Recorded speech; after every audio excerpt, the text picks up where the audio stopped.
Alors, maintenant, on va regarder un petit peu ce qu'on appelle le nombre de chiffres significatifs. Alors, je vais prendre un exemple.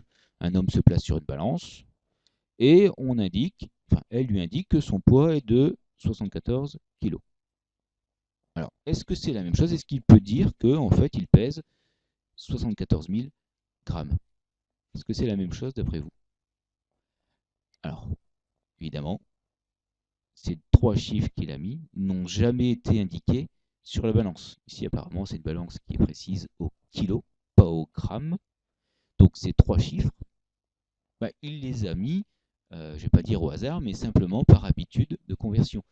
Sa balance ne lui a jamais dit qu'il pesait exactement 74 kg. Donc, les zéros ne résultent pas d'une mesure. Donc, s'ils n'ont pas été mesurés, on va dire que ces zéros ne sont donc pas significatifs. Les seuls chiffres significatifs, donc les seuls chiffres qui viennent d'une mesure, sont ici le 7 et le 4. Ce sont les deux seuls chiffres que la balance lui a donnés. Donc, pour les chiffres significatifs, on donne souvent, justement pour éviter ce problème de si je dois convertir et que je voudrais avoir des nombres significatifs cohérents, qu'est-ce que je fais? On va utiliser les puissances de 10. Si on veut vraiment convertir 74 000 kg en grammes, on va écrire 7,4 puissance 4 grammes. J'ai toujours 7 et 4 qui sont les chiffres donnés par la balance, qui sont mesurés. J'ai toujours deux chiffres significatifs, je n'ai pas besoin d'introduire des zéros en plus.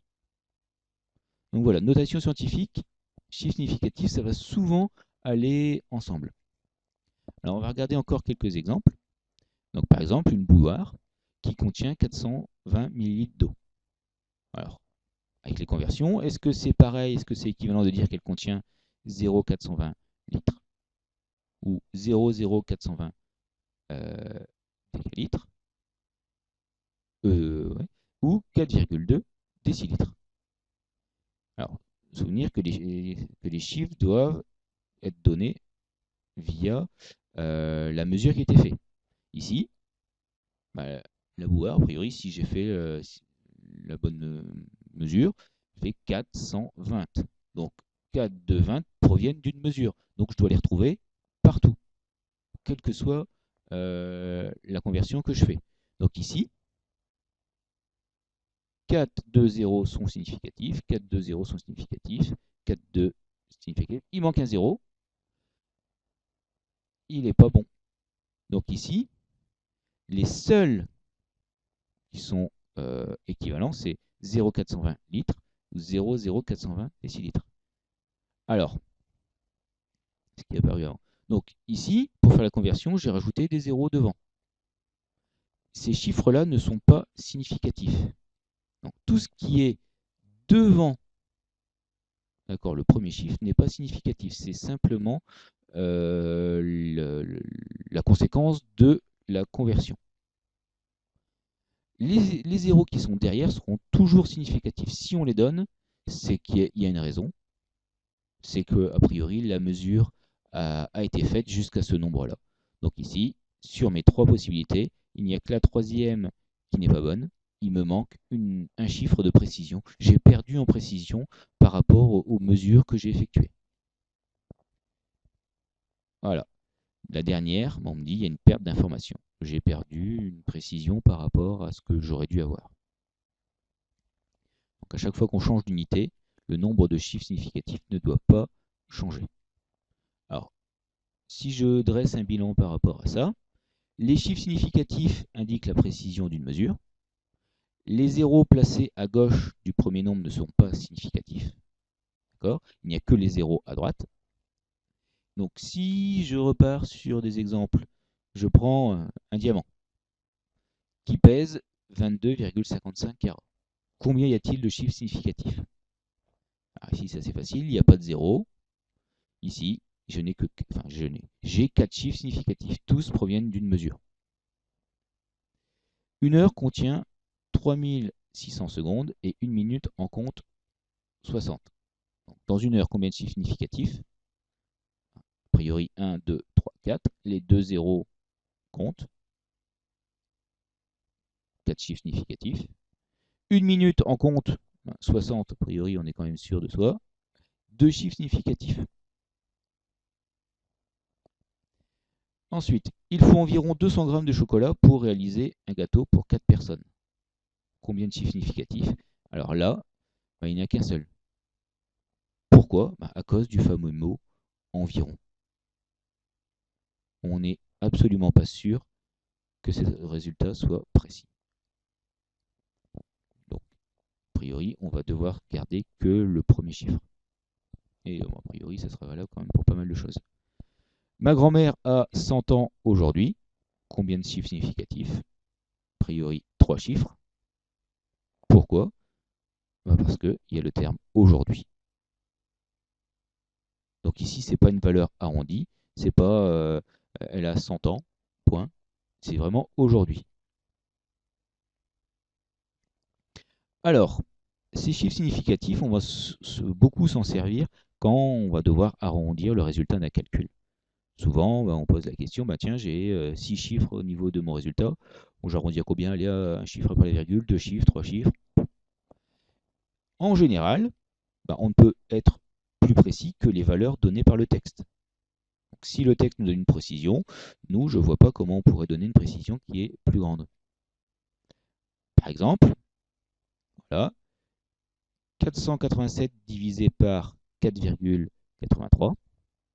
Si je tape ça à la calculatrice et que je mets exactement tout ce qu'elle me donne, voilà ce que je vais obtenir. 100,828, etc., etc. Donc là, typiquement, je me pose la question, tiens, je vais mettre quoi comme résultat? Et là, je vais me servir des chiffres significatifs. Les nombres de départ. Donc, le premier ici, 1, 3 chiffres significatifs. 1, 2, 3 chiffres significatifs aussi. Donc, c'est leur précision. Mon résultat, par définition, il ne devra comporter que aussi 3 chiffres significatifs. Donc, je regarde. 1, 0, 0. Je devrais m'arrêter là. Je vais regarder quand même derrière. 8. A priori, je vais arrondir.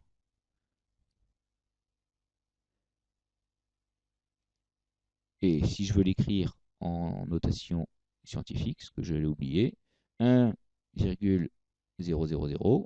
donc j'ai décalé la virgule de 2 rangs, 10 puissance 2. Je l'arrondis donc à 2 chiffres, 1, 2. Derrière, il y a un 8, j'arrondis 1. Donc 1,01, 10 puissance 2. Donc là, j'ai voulu aller trop vite. Ce qui me donne 101. Là, a priori, j'aurais pu l'écrire en notation décimale. Mais bon, c'est vrai que j'ai dit qu'en priori, c'est toujours en notation scientifique qu'il vaut mieux les mettre. Du coup, mon deuxième exemple, 0,54 fois 1,289. Donc si je regarde mon résultat à la calculatrice et que je note tous les chiffres, 0,69606.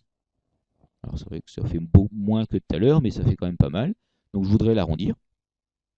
Je vais regarder les chiffres significatifs. Ici, je n'ai que 2 chiffres significatifs. Le 0 devant correspond à rien. Derrière, 1, 2, j'en ai 4.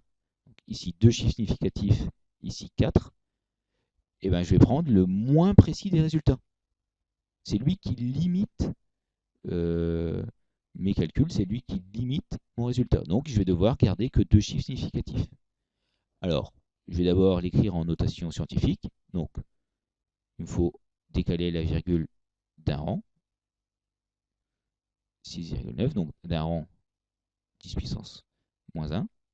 Et comme il me faut que 2 chiffres significatifs, 6, 9, derrière il y a un 6, il faut que j'arrondisse, 9, je vais arrondir à 7,0, 10 puissance moins 1. Et là, le 0, il a une signification. C'est bien un chiffre significatif. Un petit dernier. 1,7 fois 10 puissance 9. Regardez bien qu'ici, j'ai mis un point, fois, divisé, pardon, 0,058. Donc je tape ça à la calculatrice. Voilà ce qu'il me donne. Donc là, pas mal de chiffres. C'est clair que je ne vais pas tous les mettre. Donc je regarde toujours les nombres de départ. 1, 7, 2 chiffres significatifs. 0, 0 pas significatif. 5, 8 significatifs. Donc 2 chiffres significatifs, 2 chiffres significatifs. Mon résultat devra avoir 2 chiffres significatifs. Alors là, le nombre est déjà en notation scientifique.